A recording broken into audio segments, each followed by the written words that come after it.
better that cross-check or do your own research before falling into or accepting this answer or response. So the key components of AI.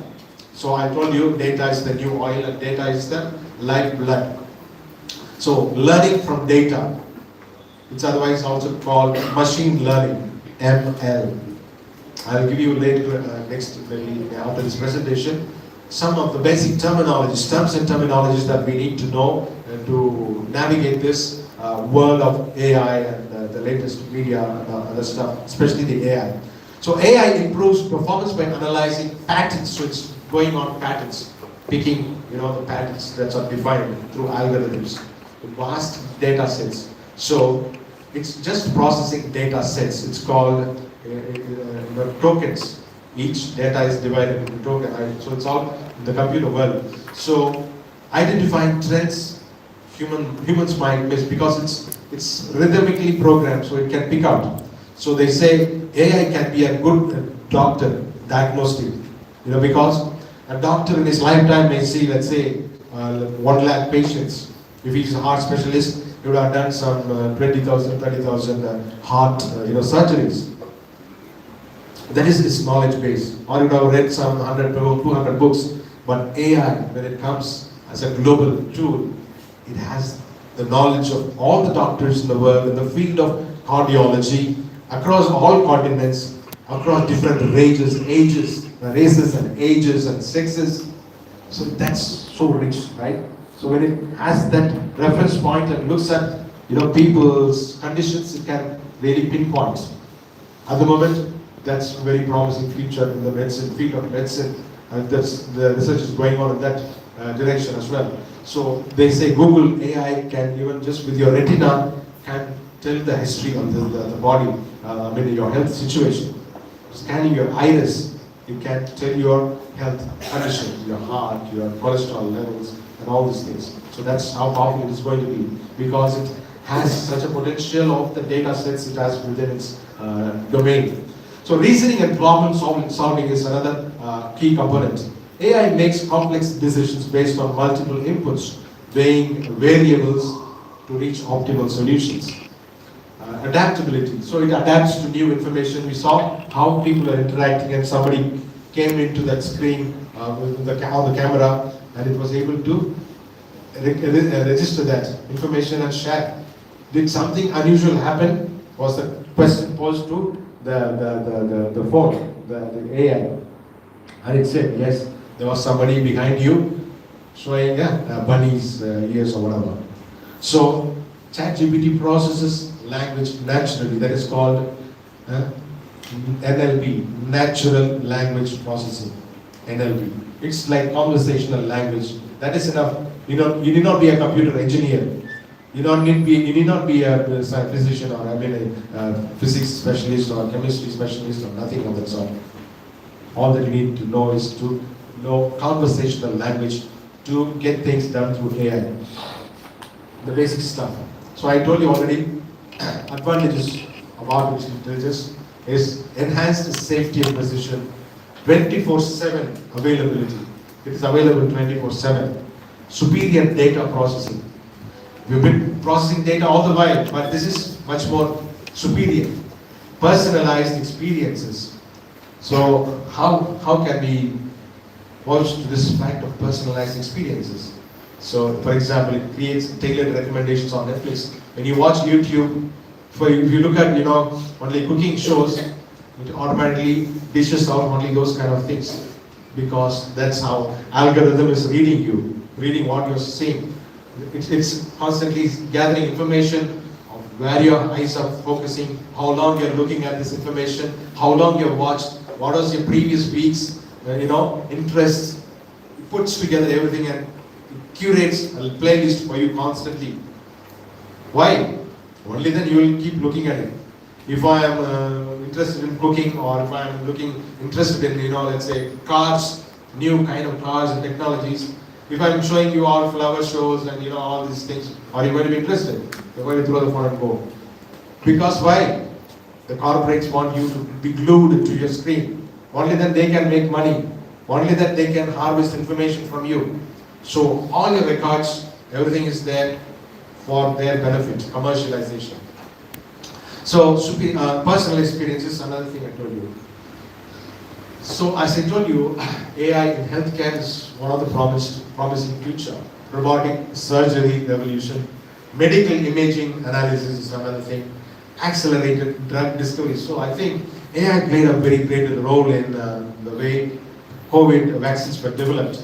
Okay, so that's another important thing that we need to know. Some of the disadvantages are challenges, high implementation costs.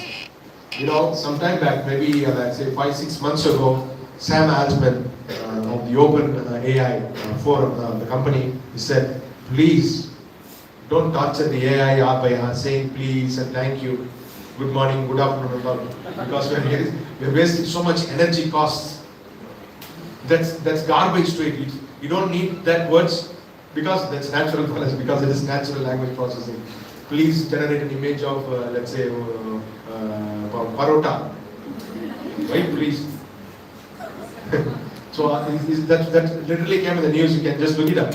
So Sam Altman said, because AI is consuming more energy than ever, because its processing power is calculated in GPUs, you know, it's graphical processing units. So that's enormous. So high implementation costs, big data centers are being born, and they have to take these data centers down under the sea to cool them.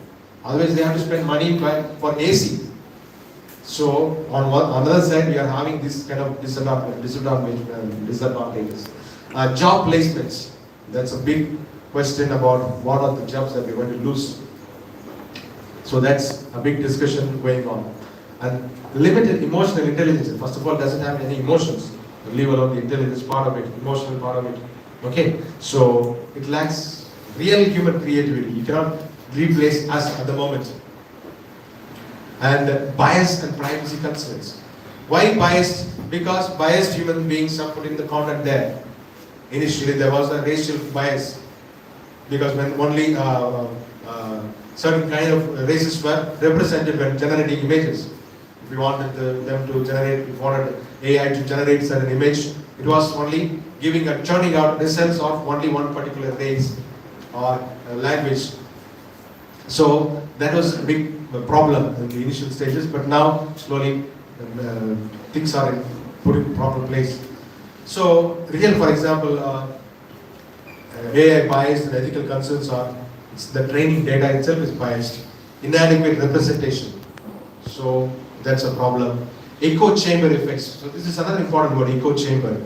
Recommendation algorithms reinforce existing beliefs. So what is already known, reinforced, or stereotypical is being perpetuated by AI. So it is like a chamber, echo chamber. You shout out something, the same thing comes back to you. You put in something, and that is only being reflected as output. Societal inequality, unregulated AI development risks amplifying existing social and economic disparities. So AI is going to be the new superpower that is going to churn out money in tons. That's why big countries are investing full time in big resources on AI development.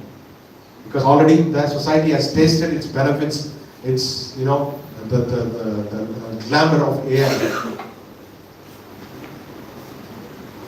So AI is changing everyday life, it's changing education and research, it is changing the way businesses operate, and the creative industries, as I told you already, they are all changing.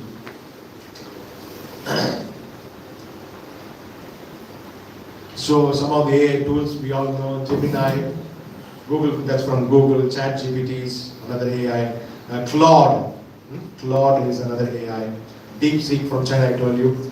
There are other autonomous systems.